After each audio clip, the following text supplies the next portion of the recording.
Bonjour, bonjour tout le monde. Alors, on a dormi sur le budget hier et on a réfléchi en fait et sensiblement, je vous dirais que nos réflexions sont les mêmes qu'hier. Alors, on souhaitait quand même commencer avec une bonne nouvelle, c'est-à-dire que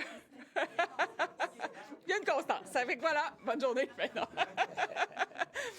On voulait commencer quand même avec une bonne nouvelle. On veut saluer ce qui se retrouve au plan québécois des infrastructures en matière de maintien des actifs. Pour nous, c'est un discours qu'on tient depuis longtemps, c'est-à-dire qu'il faut s'occuper, réparer de notre patrimoine bâti au Québec avant de bâtir des méga projets signatures. Alors, de voir passer cette enveloppe-là à 71 mais même à 78 pour certains pans de la mission de l'État, notamment l'éducation et l'enseignement supérieur, pour nous, c'est une très bonne nouvelle. Maintenant que l'État aussi décide, que le gouvernement décide aussi de mettre de l'avant des projets au PQI en matière de santé. Évidemment, ça nous enchante, mais que ces projets-là n'aient pas avancé, donc qu'ils ne soient pas passés de l'étape de préparation à l'étape de réalisation. Ça, bien évidemment, ça nous pose de sérieuses questions, notamment ce qui concerne l'hôpital Maisonneuve-Rosemont.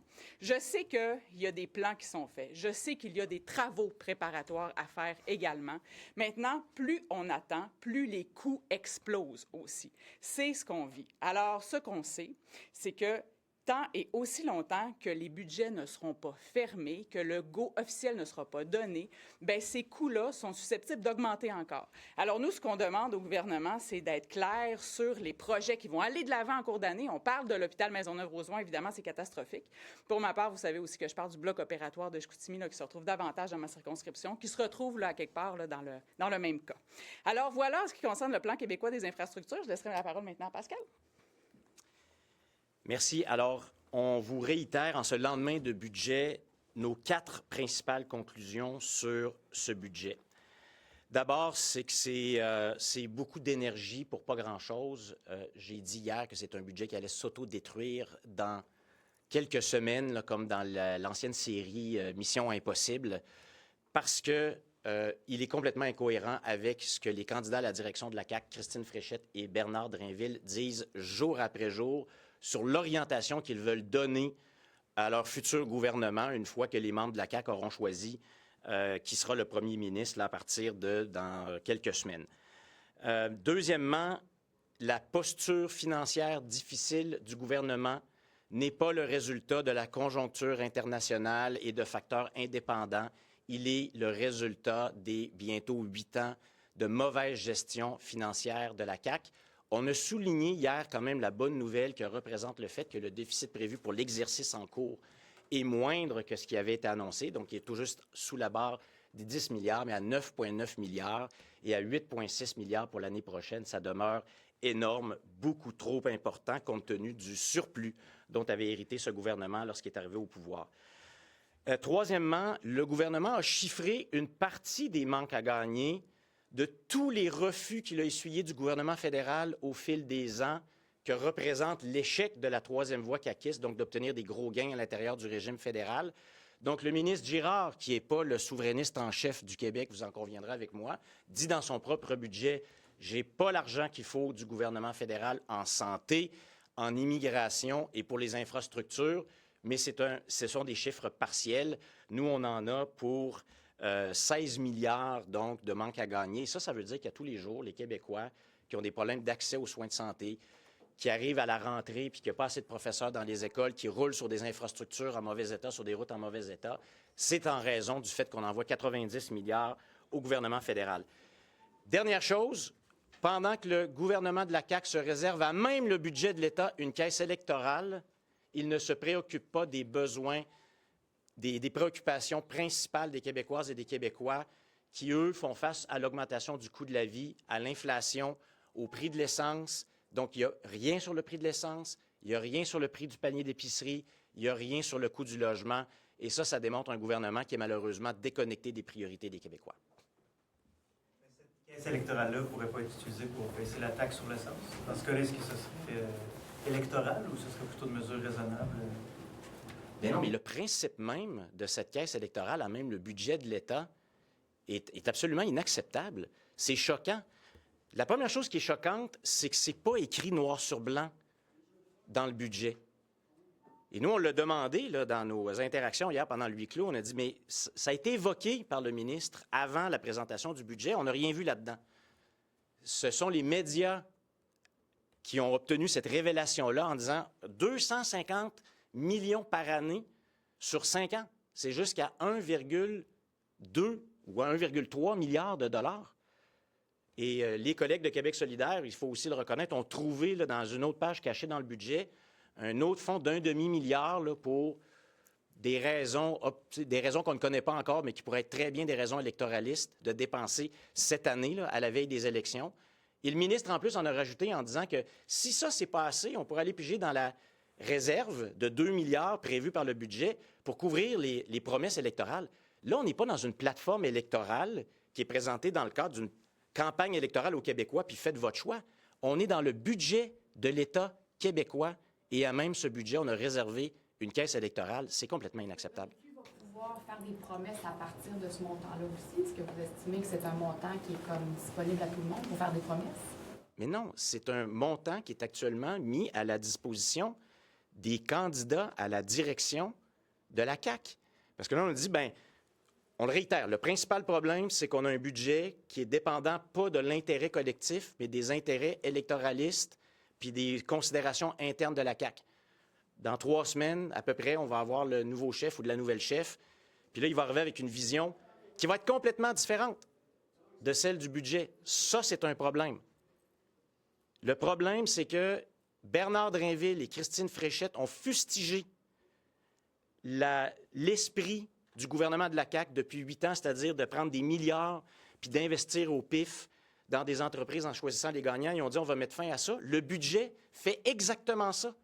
Il prévoit 3,7 milliards de dollars à investir de cette façon-là, dont 2 milliards dans un fonds dit, bien, pour conserver des sièges sociaux puis pour agir dans le domaine des minéraux critiques. Donc, Éric Girard, lui, fonce tête baissée dans la même mentalité que depuis 8 ans. Puis ces 2 candidats à la direction disent on va mettre fin à ça. Donc, ce budget ne dure pas, mais par ailleurs, on y prévoit une caisse électorale pour qu'eux puissent mettre en œuvre des promesses électorales. C'est pas comme ça que fonctionne le budget de l'État. Nous, on va présenter notre plateforme électorale, puis on va dire voici le plan financier qu'on propose aux Québécois, comme les autres partis. C'est de même que ça fonctionne en démocratie. Une des avenues que vous proposez, c'est de réduire la taxe sur les carburants. Cette taxe-là, elle sert à entretenir, entre autres, le réseau routier. Là. Vous avez vu l'état des routes hier dans le PQI. Avec quoi on va payer pour les entretenir, les routes, si on baisse la taxe sur les carburants? Bien, bon, il y a plusieurs éléments à votre réponse. C'est une des avenues qu'on propose, parce qu'il y a aussi, donc, la TVQ, qui actuellement constitue une taxe sur la taxe. Et c'est un cas unique ou très rare en fiscalité québécoise où on a une taxe sur une taxe. C'est un non-sens fiscal, puis nous, on propose de le corriger. Donc là, ça pourrait être le fonds consolidé plutôt que le fonds où va la taxe sur les carburants, qui sert notamment à l'entretien des routes. Mais ça s'inscrit dans un plan fiscal global qu'on va présenter aux Québécois, qui va tenir compte justement de cet ajustement si le levier qu'on utilise, c'est la taxe sur les carburants qu'on baisse. On va ajuster le plan fiscal global du Québec pour en tenir compte. Mais remarquez aussi que nous, on a proposé ça il y a longtemps déjà pour faire face à l'écart inéquitable du prix de l'essence entre le Québec et le reste du Canada, écart inéquitable qui a été créé de toutes pièces par le gouvernement de Mark Carney par une mesure électoraliste. Il a mis fin à la taxe carbone ailleurs au Canada en utilisant l'impôt des Québécoises et des Québécois. Et là, il y a 814 millions de dollars qui nous sont dus, qui doivent nous revenir pour qu'on puisse justement compenser les montants. C'est pas une question de principe d'utilisateur-payeur. L'idée de la taxe sur les carburants, c'est qu'on la paye à la pompe parce qu'on roule sur les routes qui se dégradent, puis après ça, on répare les routes avec cet argent-là. Pour vous, c'est à tout, vous dites, il y a des mesures fiscales ailleurs, donc ça va être à tous les Québécois de payer pour l'entretien des routes, puis il n'y aura plus cette notion-là d'utilisateur-payeur. Non, ce principe demeure parce que c'est un ajustement du montant des taxes pour réduire un écart inéquitable créé de toutes pièces par le gouvernement fédéral de Mark Carney. Donc, le principe demeure, mais il y a un ajustement. Quand on ajuste les pourcentages de taxes, on ne veut pas dire qu'on met fin à un principe. Le principe demeure et c'est un principe aussi qui vise à soulager les Québécoises et les Québécois qui subissent cet écart-là à tous les jours. Quand on parle du coût de la vie, Le principal facteur de l'augmentation du coût des aliments actuellement, c'est le coût du carburant pour le transport. Quand on parle à nos agriculteurs partout au Québec qui disent « Moi, je paye mon essence jusqu'à 20 sous plus cher que mes concurrents directs dans les provinces voisines », on ne peut pas accepter ça. On fait face à une réalité pragmatique qui désavantage les Québécois à la suite d'une décision électoraliste de Mark Carney dont on a trop peu parlé ici. Comment ça se fait que quand c'est arrivé, on ne s'est pas posé ces questions-là de ce qui est en train de faire le gouvernement fédéral avec cette taxe carbone? Nous, le Québec, il faut qu'on répare les pots cassés puis il faut qu'on soit équitable envers les Québécois touchés. C'est écrit dans le budget hier qu'il y a une baisse de la productivité au Québec, la baisse. Vous autres, vous voulez que les seuils diminuent, là, les seuils d'immigration. Moins d'immigrants, ça veut dire baisse de la population, problème au niveau de l'emploi. Qu'est-ce qu'on fait? Est-ce que, comme Lucien Bouchard, vous dites travailler plus parce qu'il faut augmenter la productivité de la population active? Je vais vous le montrer, notre tableau. Hein? Parce que vous l'avez demandé. Ça, c'est la croissance économique per capita au Canada comparativement aux pays de l'OCDE de 2015 à 2024. Regardez la croissance du Canada. Le Canada a fait le choix de l'immigration très clairement dans l'OCDE. Un choix qui n'a pas été fait par tout le monde ou à la hauteur de ce que le Canada a fait. Et on constate que ce choix-là a fait en sorte d'augmenter de façon considérable la population au Canada à des niveaux historiques. Puis quand on considère la croissance, la productivité économique au Canada, elle est 2 fois moindre que la moyenne de l'OCDE entre 2004 et 2024. Et lorsqu'on parle des conséquences économiques, puisqu'on a une augmentation de la population de gens qui vont consommer aussi des biens et des services, des logements, on se retrouve dans une situation où la tarte grossit, mais il faut qu'on se la divise en de plus nombreuses parts. Ce qui fait qu'on a une croissance qui est extrêmement limitée, puis qu'il y a même une diminution du PIB per capita. C'est que... Diminution de la population, problème au niveau de l'emploi. La population... Les libéraux disent qu'il faut que les Québécois travaillent plus, produisent plus, vous n'êtes pas à cette... Il est documenté. Plusieurs études sont sorties. J'en ai une ici qui parle de... Moi, ce que je vous dis, ce qu'on a dit au Parti québécois, c'est qu'il va falloir réajuster nos niveaux migratoires. Il va falloir réajuster l'immigration temporaire puis l'immigration permanente. Au niveau de 2010 environ, quand ça fonctionne, quand le système fonctionnait assez bien, on nous a imposé une immigration augmentée à Ottawa qui ne tenait pas compte des besoins du Québec puis de notre capacité d'accueil, de la capacité à livrer les services dont ont besoin aussi les nouveaux arrivants. Ce réajustement-là est nécessaire pour rétablir un équilibre dans l'économie. Dans le budget, baisse de la population, baisse du niveau d'emploi en raison de l'immigration. Vous achetez ça ou non? Bien, la population, lorsqu'on parle du déficit migratoire en ce moment, c'est pour les immigrants temporaires. Ce n'est pas pour les immigrants permanents. Il y a un rajustement qui était prévu de toute façon. Les gens qui sont arrivés ici sont arrivés avec des permis de travail temporaires et avec la promesse aussi de retourner chez eux une fois que le contrat est terminé. Donc, c'est dans l'ordre des choses. S'il y a eu en plus un resserrement de ce gouvernement-là, des règles en immigration temporaire, il y a un rééquilibrage qui est en train de se faire. Et encore une fois, on parle d'immigration temporaire. Donc, c'est important. Pour ce qui est de l'immigration permanente, il y a eu une augmentation comme il était prévu. Bon.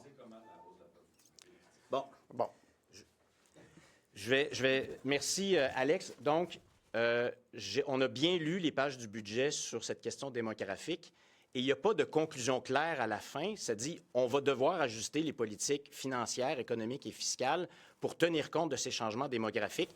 Et nous, ce qu'on dit, c'est que toutes les études et les statistiques de l'OCDE démontrent que le Canada est en bas de l'échelle sur la productivité. Ça concorde très exactement avec avec le moment où la croissance fulgurante de l'immigration, avec les politiques débridées qu'on a connues du gouvernement fédéral, ont commencé. C'est ce que toutes les banques du Canada s'entendent pour dire que c'est ce qu'on appelle le piège démographique. Toutes les institutions financières du Canada sont d'accord avec cette évaluation. La baisse de la productivité, pour revenir à votre deuxième question, elle s'explique notamment par les choix de politique économique du gouvernement, celle que nous, on a dénoncée, c'est-à-dire d'utiliser des milliards, 8 milliards par année, en subvention au PIF du ministre Fitzgibbon, de la ministre Fréchette, du premier ministre pour choisir les gagnants et les perdants qui ont résulté en beaucoup d'échecs et une perte de la productivité. Donc, quand le gouvernement du Québec, on change complètement le modèle. Nous, on a dit que c'était la fin du bar ouvert pour les entreprises, les multinationales à coût de milliards et de centaines de millions. Nous allons plutôt changer ça pour une réforme de la fiscalité pour les PME québécoises, une réduction de leur fiscalité, de leur fardeau administratif, qui va faire en sorte qu'on va de nouveau se reposer sur ce qui a toujours été la colonne vertébrale de l'économie du Québec, les PME, les futurs géants de demain. C'est un plan très ambitieux.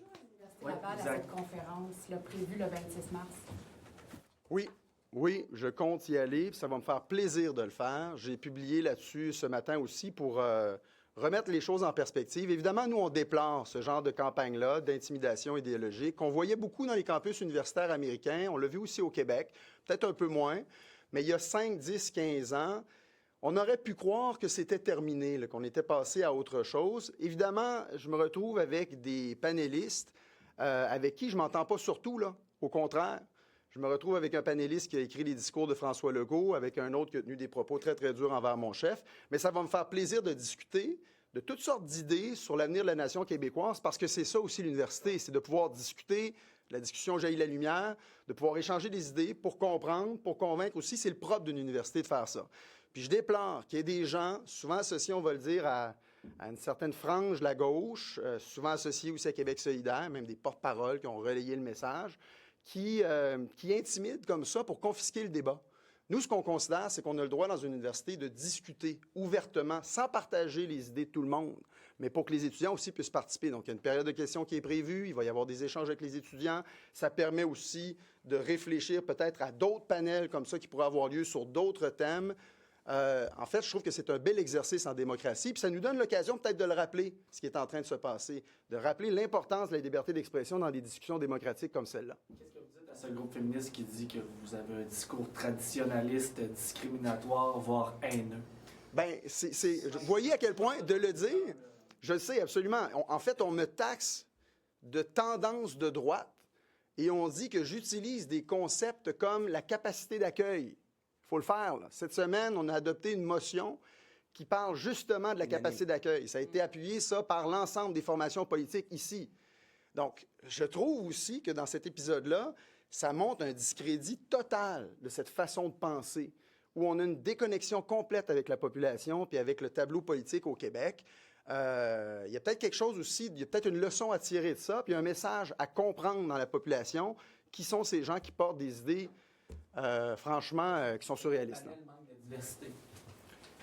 Le panel est ce qu'il est. C'est pas moi qui l'ai choisi. C'est pas moi qui ai choisi sa composition. Il y a 3 personnes qui sont prêtes à débattre d'idées, qui vont le faire de façon respectueuse, de façon ordonnée.